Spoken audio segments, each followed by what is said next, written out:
Hello, Assalamu alaikum wa rahmatullahi wa barakatuh. ကျွန်တော်ဒီကနေ့ပြောပြချင်တာကအပြစ်တစ်ခုကိုကျူးလွန်မိတာတဲ့ဆိုးရတဲ့အရာကဘာလဲဆိုရင်ကိုလုံနေတဲ့အပြစ်ကိုအပြစ်မဟုတ်ဘူးလို့ထင်နေတာပျော်စရာလို့မြင်နေတာအပြစ်ကိုပေါ့ပေါ့တတန်သဘောထားနေတာပါဒါဟာခမရဲ့အသိစိတ်ကုံဆုံးနေပြီဆိုတဲ့အချက်ကိုမိမောင်းထိုးပြနေတာပါကျွန်တော်မြတ်ကုရ်အာန်မှာလာရှိပါတယ်အာအူဇူဘီလာဟီမီနရှ်ရှိအ်တောနရ်ရဂျီမ်وتحسبونه هينا وهو عند الله عظيم အသင်တို့သိငယ်တယ်လို့ထင်နေတဲ့အရာတွေကအရှင်မြတ်ရဲ့ထံတော်မှာကြီးမားသောအပြည့်ကြီးသောအရာတွေဖြစ်နိုင်ပါတယ်ဟာဇ်အဗ်ဒူလာအီဘ်မဆူဒ်ရဒီအလ္လာဟူတအာလာတခင်နေနဲ့အမိန့်ရှိတယ်အင်နလ်မုအ်မီနယာရာဇူနူဘဟူကာအန်နဟူကာအီဒွန်တဟ်တဂျဘလင်ယခါဖူအန်ယကာအလိုင်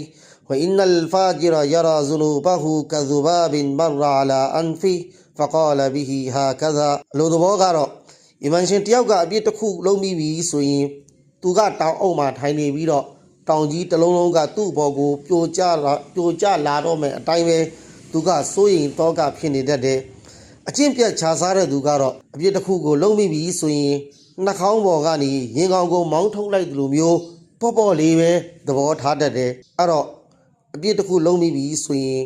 နောင်တရလို့ရသေးတယ်အပြစ်ကိုအပြင်းမှမသိတော့ရင်တော့နောင်တရဖို့လမ်းပြောက်သွားပါလိမ့်မယ်ဒါကြောင့်အပြစ်ရဲ့တင်းငံမှုကိုမကြည့်ပါနဲ့ခင်ဗျာဗီဇန်နေတဲ့အရှင်မြတ်ကကြီးကျယ်မှုကိုကြည့်ပါစဉ်းစားပါအခုပဲခင်ဗျာရဲ့အသိစိတ်ကိုပြန်နိုးဆွပြီးအရှင်မြတ်ကထံကိုနောင်တအသစ်နဲ့ပြန်လှည့်ကြည့်ပါ